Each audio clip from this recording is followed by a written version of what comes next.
Hello friends, welcome to கோதை தமிழ். நம்ம இன்னைக்கு சிம்பிளாக சிக்கன் பிரியாணி தான் பண்ண போகிறோம். அதுவும் நம்ம வீட்டில் உள்ள சாப்பாட்டு அரிசியை வச்சு தான் பண்ண போகிறோம். எப்படி பண்ணலாங்கிறத வாங்க வீடியோக்குள்ளே போய் பார்க்கலாம். அதுக்கு ஒரு 4-5 துண்டு பட்டை, 6 கிராம்பு, 4 ஏலக்காய் எடுத்துக்கிடலாம்.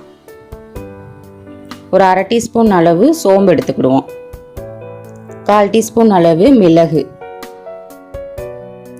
அரை டீஸ்பூன் அளவு சீரகம் எடுத்துக்கிடலாம். இதை இப்போ நல்லா பவுடராக அரைச்சி எடுத்துகிட்டு வந்துடுவோம். ஓரளவு குறகுறன்னு அரைச்சிட்டோம். இந்த டைமில் 1 டீஸ்பூன் அளவு தனி மிளகாய்த்தூள், 1/2 டீஸ்பூன் அளவு மல்லித்தூள், 1 டீஸ்பூன் அளவு கறி மசால் தூள் சேர்த்துக்கிடலாம். 1/4 டீஸ்பூன் அளவு மஞ்சள் தூள் சேர்த்து திரும்பவும் நல்லா அரைச்சி எடுத்துருவோம் பவுடராக. இப்போ நம்ம அரைச்சி எடுத்தாச்சு. பிரியாணி செய்ய ஸ்டார்ட் பண்ணலாம். அதுக்கு ஒரு குக்கரில் தேவையான அளவு கடலெண்ணெய் சேர்த்துட்டு ஒரு 3 டீஸ்பூன் அளவு நெய் சேர்த்துக்கிடுவோம். நெய் சேர்த்து நல்லா சூடாகிடுச்சு. இப்போ நம்ம பிரியாணி இலை, அன்னாசிப்பூ, ஒரு கிராம்பு, ஒரு ஏலக்காய் சேர்த்துக்கிடலாம்.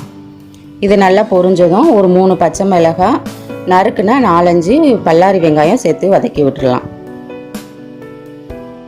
சின்ன சைஸ் பல்லாரி தான் எடுத்திருக்கேன், அதை சேர்த்து நல்லா வதக்கி விட்டுருவோம். நீங்கள் இப்போ தான் ஃபஸ்ட் டைம் கோதை தமிழ் சேனல் பார்க்குறீங்கன்னா மறக்காமல் நம்ம சேனலை சப்ஸ்கிரைப் பண்ணிக்கோங்க, லைக் பண்ணிக்கோங்க, ஷேர் பண்ணிக்கோங்க. வெங்காயம் ஓரளவு நல்லா வதங்கிச்சு. இந்த டைமில் ஒரு 2 டீஸ்பூன் அளவு இஞ்சி பூண்டு பேஸ்ட் சேர்த்து நல்லா வதக்கி எடுத்துருவோம். ஒரு கைப்பிடி அளவு புதினா, ஒரு கைப்பிடி அளவு மல்லி இலை, 2 சின்ன சைஸ் தக்காளி தான் எடுத்திருக்கேன், அதையும் கட் பண்ணி உள்ளே சேர்த்துக்கிடலாம். இப்போ இந்த பிரியாணிக்கு தேவையான அளவு உப்பு சேர்த்துட்டு நம்ம தக்காளி, இஞ்சி பூண்டு பச்சை வாசனை போகிற அளவுக்கு வதக்கி விட்டுருவோம். நல்லா வதக்கியாச்சு. க்ளீன் பண்ணி எடுத்த சிக்கனை உள்ளே சேர்த்துக்கிடலாம். சிக்கன் வந்து ஒரு 1/2 கிலோ எடுத்திருக்கோம்.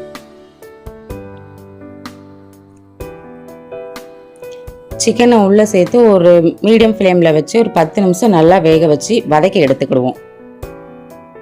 இப்போ நல்லா வதக்கியாச்சு. நம்ம பவுட்ரு பண்ண பிரியாணி பொடியை உள்ளே சேர்த்து கலந்து விட்டுடலாம். ஒரு 2 டேபிள் ஸ்பூன் அளவு தயிர் சேர்த்துக்கிடுவோம்.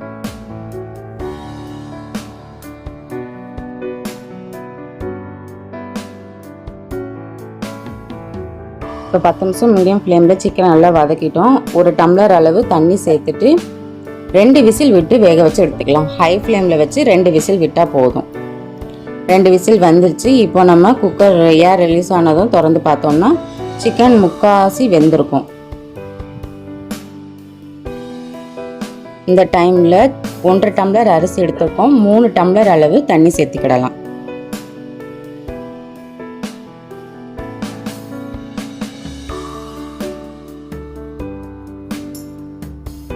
தண்ணி சேர்த்து நல்லா கலந்து விட்டுட்டு இந்த டைமில் உப்பு காரம்லாம் கரெக்டாக இருக்கான்னு செக் பண்ணி பார்த்துக்கோங்க. நல்லா தண்ணி கொதிச்சிருச்சு. நம்ம ஊற வச்ச அரிசியை உள்ளே சேர்த்துக்கிடுவோம்.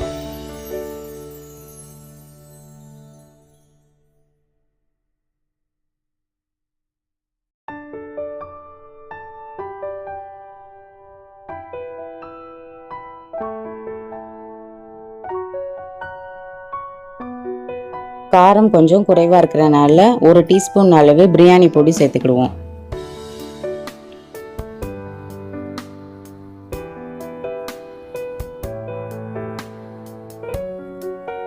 மீடியம் ஃப்ளேமில் வச்சு ஒரு 5 நிமிஷம் நம்ம கொதிக்க விட்டு எடுத்துக்கிடலாம். அதிலே தண்ணியிலே நல்லா வேகட்டும். இப்போ நல்லா 5 நிமிஷம் ஆயிடுச்சு. தண்ணியில் நல்லா வற்றி ஓரளவு செட்டில் ஆகிடுச்சு. இந்த டைமில் நம்ம தம் போட்டுக்கிடுவோம். அதுக்கு ஒரு தோசைக்கல்லை சூடு பண்ணிவிட்டு சிம்மில் வச்சு குக்கரை மேலே எடுத்து வச்சுக்கிடலாம். ஒரு தட்டு போட்டு மூடி ஒரு வெயிட் வச்சுருவோம். தேவைப்பட்ட இந்த டைமில் 1 டீஸ்பூன் அளவு நெய் சேர்த்துக்கோங்க.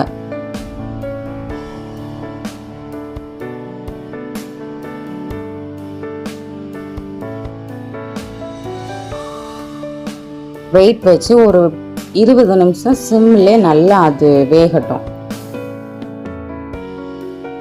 20 நிமிஷம் ஆயிடுச்சு. நம்ம ஓப்பன் பண்ணி பார்த்தோம்னா நல்லா அரிசி வந்து குலையாமல் அதே டைம் நல்லா வெந்து கிடச்சிருக்கு. சிக்கனும் நல்லா வெந்திருக்கு. ஆல்ரெடி நம்ம 2 விசில் வச்சுருக்கோம். அதனால் சிக்கனும் நல்லா சாஃப்டாக வெந்திருக்கு.